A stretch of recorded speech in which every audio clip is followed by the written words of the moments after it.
वृंदावनी विश्वपूजिता विश्वपावनी पुष्पसारानन्दिनी च तुलसी कृष्णजीवनी एतनामाष्टकं चैव स्तोत्रनामार्थसंयुतं यह पठेत् तां सम्पूज्यं सो भवमेघफलं लभेत।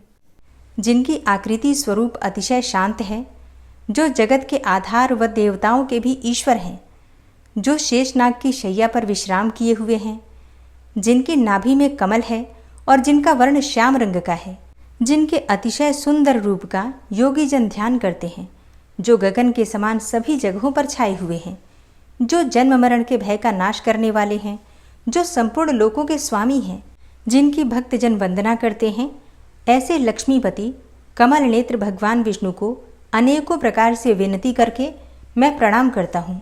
ब्रह्मा, शिव, वरुण, इंद्र, मरुदगण जिनकी दिव्य स्तोत्रों से स्तुति गाकर रिझाते हैं, सामवेद के गाने वाले अंग, पद, क्रम और उपनिषदों के सहित वेदों द्वारा जिनका गान करते हैं, योगी जन ध्यान में स्थित प्रसन्न हुए मन से जिनका दर्शन करते हैं, देवता और असुर जिनके अंत को नहीं पाते, उन नारायण को मैं नमस्कार करता हूँ। पौष मास की कृष्ण पक्ष की एकादशी सफला एकादशी का सारा वृतांत सुनने के बाद महाराज युधिष्ठिर ने भगवान श्री कृष्ण से पूछा, हे भगवान, आपने सफला एकादशी का महात्म्य बताकर बड़ी कृपा की। अब कृपा करके यह बतलाइए कि पौष मास की शुक्ल पक्ष की एकादशी का क्या नाम है, उसकी विधि क्या है और उसमें कौन से देवता का पूजन किया जाता है।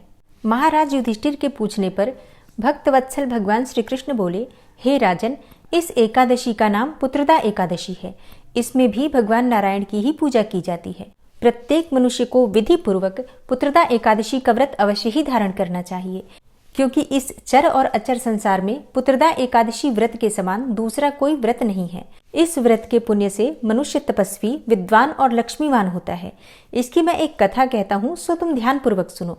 भद्रावती नामक नगरी में सुकेतुमान नाम का एक राजा राज्य करता था। उसके कोई पुत्र नहीं था।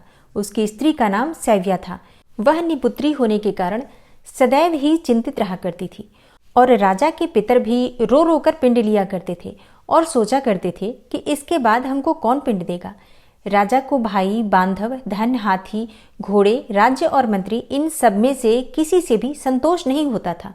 वह सदैव यही विचार किया करता था कि मेरे मरने के बाद मुझको कौन पिंडदान करेगा। बिना पुत्र के पितरों और देवताओं का ऋण मैं कैसे चुका सकूंगा। जिस घर में पुत्र न हो उस घर में सदैव अंधेरा ही रहता है। इसलिए पुत्र उत्पत्ति के लिए प्रयत्न करना चाहिए।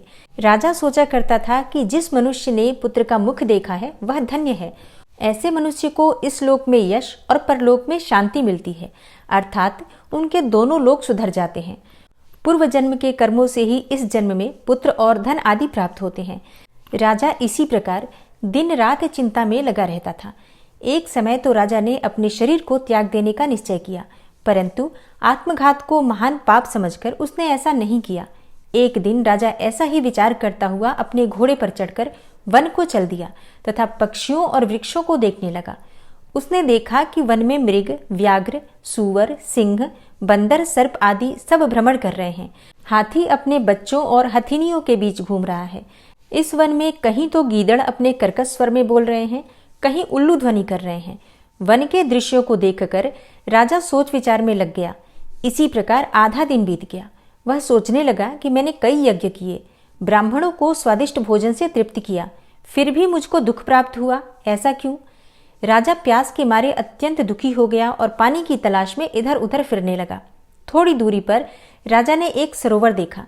उस सरोवर में कमल खिले थे तथा सारस, हंस, मगरमच्छ आदि विहार कर रहे थे। उस सरोवर के चारों तरफ मुनियों के आश्रम बने हुए थे। उसी समय राजा के दाहिने अंग फड़कने लगे। राजा शुभ शकुन समझकर घोड़े से उतरकर मुनियों को दंडवत प्रणाम करके बैठ गया। राजा को देखकर मुनियों ने कहा, हे राजन, हम तुमसे अत्यंत प्रसन्न हैं। तुम्हारी क्या इच्छा है सो कहो। राजा ने पूछा, महाराज आप कौन हैं और किस लिए यहाँ आए हैं। हे महाराज, कृपा करके आप अपने विषय में मुझे बतलाइए। मुनि कहने लगे कि हे राजन, आज संतान देने वाली पुत्रदा एकादशी है। हम लोग विश्वदेव हैं और इस सरोवर में स्नान करने के लिए आए हैं।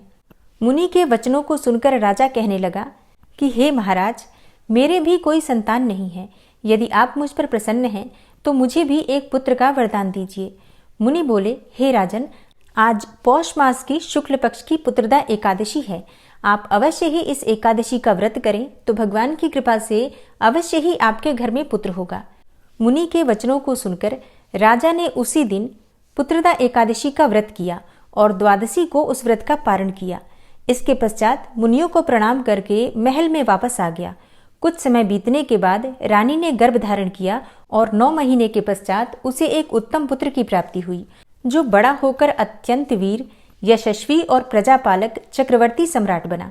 भगवान श्री कृष्ण बोले, हे राजन, पुत्र प्राप्ति के लिए पुत्रदा एकादशी का व्रत करना चाहिए। इस व्रत के करने वाले यशस्वी और पितृभक्त पुत्र तो पाते ही हैं, इसके महात्म्य का श्रवण करने मात्र से ही मनुष्य को सुंदर संतान और मोक्ष की प्राप्ति होती है। तो प्रेम से बोलिए, श्री लक्ष्मी नारायण की जय, एकादशी माता की जय। और अब आप सुनेंगे एकादशी माता की कथा।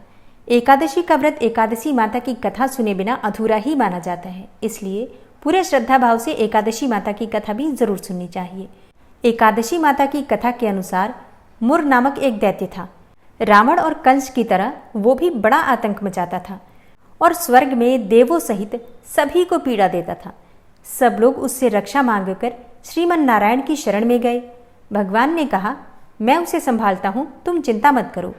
सभी देवताओं को आश्वासन देकर भगवान मुर के साथ युद्ध करने लगे, लेकिन अपनी सारी शारीरिक शक्ति लगाकर भी भगवान विष्णु कुछ नहीं कर सके।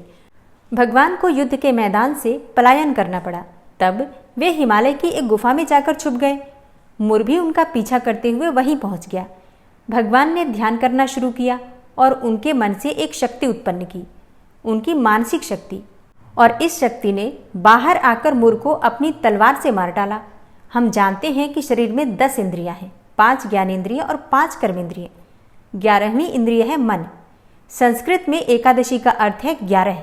चूंकि यह देवी उनके मन अर्थात भगवान की 11वीं इंद्रिय से निकली थी, इसलिए भगवान ने उन्हें एकादशी के नाम से पुकारा। एकादशी माता की उत्पत्ति का दिन उनके नाम से ही जाना जाने लगा। माता एकादशी के अंतिम चरण के दौरान उत्पन्न हुई थी, इसलिए इसे जयंती कहते हैं, और उन्होंने द्वादशी के पहले चरण के दौरान दैत्य को मार डाला था, इसे स्मरंती कहते हैं। अब एकादशी के दिन व्रत क्यों करना चाहिए, भोजन क्यों नहीं करना चाहिए, तो इस बारे में भगवान ने घोषणा की कि एकादशी के दौरान देवी के इस महान कार्य के कारण पूरे जगत में कोई भी पाप नहीं रहेगा। लेकिन पाप तो पहले से ही है। जब उसने यह सुना तो पाप पुरुष आश्रय की तलाश में इधर उधर भागने लगा। एकादशी के दौरान वह कहाँ रहेगा? वह जहाँ भी गया सभी ने उसे आश्रय देने से इनकार कर दिया। तब अंत में भोजन अर्थात अन्न एकादशी के दौरान उसे आश्रय देने के लिए सहमत हो गया। इसके बारे में एक श्लोक है, यानि कानि च पापानि ब्रह्महत्यादिकानि च अन्नमाश्रित्य सर्वाणि तिष्ठन्ति हरिवासरे अघम स केवलम भुंक्ते यो भुंक्ते हरिवासरे। तो एकादशी के दौरान सभी पाप भोजन में ही आश्रय लेते हैं, और जो कोई मनुष्य इस दौरान यानी एकादशी के दौरान भोजन करता है, ये पाप उस व्यक्ति में प्रवेश करेंगे और रोग, समस्या, हानि, परेशानी इत्यादि बन जाएंगे। इसलिए एकादशी के दिन व्रत धारण करना चाहिए। भगवान विष्णु ने कहा कि जो भी मनुष्य एकादशी के दिन व्रत धारण करेगा उसके समस्त पाप नष्ट हो जाएंगे और उसे अंत में विष्णु लोक की भी प्राप्ति होगी। एकादशी को विष्णु भगवान की कन्या भी कहा जाता है, क्योंकि वह भगवान की मानस पुत्री हैं। उनकी मूर्ति पुरी जगन्नाथ मंदिर और द्वारका धाम में भी है। भगवान के धर्म की रक्षा के लिए जितने भी अवतार हैं वे सभी एकादशी के दिन ही हुए हैं, इसलिए यह इतना पवित्र दिन है। एकादशी व्रत का प्रभाव बताते हुए भगवान श्री कृष्ण ने धर्मराज युधिष्ठिर से कहा, गालव मुनि का भद्रशील नाम का एक पुत्र था। भद्रशील ने छोटी उम्र से ही एकादशी व्रत का पालन करना शुरू कर दिया। मुनि ने उन्हें ऐसा करने के लिए कभी नहीं कहा था। एक बार मुनि ने भद्रशील से पूछा कि उन्हें इस व्रत को करने को किसने कहा है। भद्रशील ने कहा कि मैं तो कई जन्मों से एकादशी का व्रत करता आ रहा हूँ। आमतौर पर किसी को भी अपना पिछला जन्म याद नहीं रहता। जब तक आप माँ के गर्भ में होंगे तब तक आपको पिछले जन्मों की याद रहेगी, लेकिन जन्म से ठीक पहले यह स्मृति मिट जाती है। लेकिन भद्रशील को पिछले जन्म की याद उस समय भी थी। यह एकादशी व्रत की शक्ति थी जिसका वे पालन करते थे। वे एक पूर्व जन्म में धर्मकीर्ति नामक राजा थे। धर्मकीर्ति बहुत क्रूर था। उसे कोई पसंद नहीं करता था। ऐसा कोई पाप नहीं था जो उसने नहीं किया हो। एक बार वह अपने सैनिकों के साथ शिकार पर गया। उसने एक हिरण को देखा और अपने सैनिकों को उस हिरण को चारों ओर से घेरने के लिए कहा। राजा ने कहा कि जो भी उस हिरण को भागने देगा उसका पूरा परिवार मार डाला जाएगा। हिरण ने यह सुना और सोचा, बेचारे सैनिक, मैं उनमें से किसी को कुछ भी नहीं होने दूंगा। हिरण राजा के पास से निकल भागा। राजा ने हिरण का पीछा किया। सूर्यास्त होते राजा एक घने जंगल के अंदर फंस गया। हिरण कहीं दिखाई नहीं दे रहा था। राजा ने एक पेड़ के नीचे रात बिताई। उसने दिन भर में कुछ भी नहीं खाया था। उसे चारों ओर से खतरनाक जानवरों के गुर्राने की आवाज़ भी सुनाई दे रही थी। वह सो भी नहीं सका। राजा ने डर से श्रीहरि परमात्मा से प्रार्थना करना शुरू कर दिया। फिर सुबह होते ही उसकी मृत्यु हो गई। यमदूत आए और उसे यमराज के पास ले गए। यमराज ने पूछा, तुम लोग इन्हें यहाँ क्यों लाए हो? इनका स्थान तो वैकुंठ में भगवान महाविष्णु के बगल में है। यमदूतों ने यमराज से कहा, लेकिन राजन, यह तो महापापी है। यमराज बोला, नहीं, वह सब चला गया है। ये अब बिल्कुल पवित्र है। जिस दिन इसकी मृत्यु हुई वह एकादशी थी। उन्होंने दिन भर उपवास किया और रात में जागते हुए श्रीहरि का स्मरण किया। उनके सारे पाप दूर हो गए, ये पवित्र हो गए। तब यमराज ने स्वयं एक स्वर्ण रथ बुलवाया और राजा को वैकुंठ भेज दिया। इसके बाद जब लोगों को इस बारे में पृथ्वी पर पता चला तो वे सभी एकादशी का पालन करने के लिए और अधिक उत्साहित हो गए। तो प्रेम से बोलिए, एकादशी माता की जय। श्री राधा कृपा कटाक्ष स्तोत्र। मुनीन्द्र वृंद वंदिते त्रिलोक शोक हारिणी प्रसन्न वक्त्र पंकजे निकुंज भूविलासिनी व्रजेन्द्र भानुनंदिनी व्रजेन्द्र सूनु संगते कदा करिष्यसि मां कृपा कटाक्ष भाजनम्। अशोक वृक्ष वल्लरी वितान मंडपस्थिते प्रवाल बाल पल्लव प्रभारुणांध्रि कोमले वराभय स्फुरत्करे प्रभूत संपदालये कदा करिष्यसि मां कृपा कटाक्ष भाजनम्। अनंगरंग मंगलं प्रसंग भंगुरं भ्रुवां सविभ्रमं ससंभ्रमं दृगंत बाणपातने निरन्तरं वशीकृत प्रतीत नन्दनन्दने कदा करिष्यसि मां कृपा कटाक्ष भाजनम्। तडित्सुवर्ण चंपक प्रदीप्त गौर विग्रहे मुख प्रभा परास्त कोटि शारदेन्दु मंडले विचित्र चित्र संचर चकोर शावलोचने कदा करिष्यसि मां कृपा कटाक्ष भाजनम्। मदोन्मदादि यौवने प्रमोदमान मंडिते प्रियानुराग रंजिते कला विलास पंडिते अनन्य धन्य कुंज राज्य काम केलि कोविदे कदा करिष्यसि मां कृपा कटाक्ष भाजनम्। अशेष हाव भाव धीर हीर हार भूषिते प्रभूत शात कुंभ कुंभ कुंभि कुंभ सुस्तनि प्रशस्त मंद हास्य चूर्ण पूर्ण सौख्य सागरे कदा करिष्यसि मां कृपा कटाक्ष भाजनम्। मृणाल वाल वल्लरी तरंग रंग दौर्लते लताग्रलास्य लोल नील लोचनावलोकने ललल्लुलन्मिलन्मनोज्ञ मुग्ध मोहिनाश्रिते कदा करिष्यसि मां कृपा कटाक्ष भाजनम्। सुवर्ण मल्लिकांचित त्रिरेख कंबुकंठगे त्रिसूत्र मंगली गुण त्रिरत्न दीप्ति दीधिते सलोल नील कुंतल प्रसून गुच्छ गुंफिते कदा करिष्यसि मां कृपा कटाक्ष भाजनम्।